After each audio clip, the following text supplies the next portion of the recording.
Guys, let's talk about today's earthquake in Bangladesh.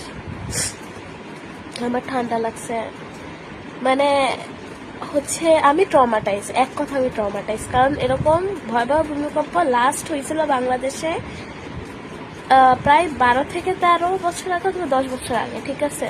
তখন আমি অনেক ছোট ছিলাম, আমার তেমনটা মনে নেই, হালকা মনে আছে।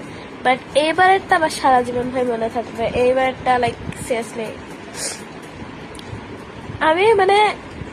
আমি ঘুমাইছিলাম, ঠিক আছে? আমি সারা রাত ঘুম হয় নাই, আমার ঠান্ডা লাগছে, জ্বর, এখনো জ্বর।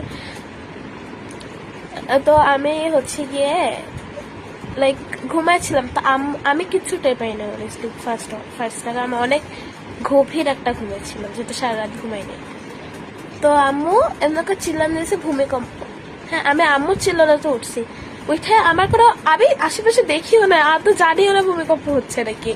আমি দেখে আমার আম্মু, আমার বোন কান্নাকাটি করতেছে, বড় বোন, এত জোরে ভূমিকম্প হচ্ছিল, আর আমার আম্মু চিল্লাচ্ছিল।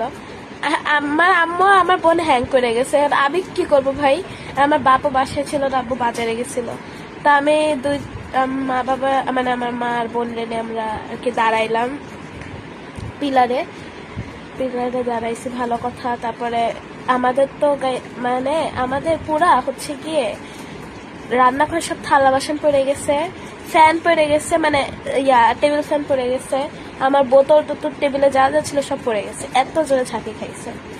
তারপরে মানে বেশিক্ষণ হয় নাই, 5-7 সেকেন্ড মতো হয়েছে, এরকম হয়। তারপরে থেমে গেছে, আমরা ছাদে উঠছি, ছাদে উঠে আবার নিচে নামছি। এখন নিচে নামে হচ্ছে গিয়ে মানে, আর আমার অবস্থা মাশাল্লাহ, আমি ঘুমাইছিলাম যেন তারা করে, ভাই যেন তারা করে নিচে নামছি। আল্লাহ, এত এম্বারেসিং ছিল অনেস্টলি। তোমাদের এক্সপিরিয়েন্স কমেন্টে জানাও, আমার এক্সপিরিয়েন্সটা এটা ছিল।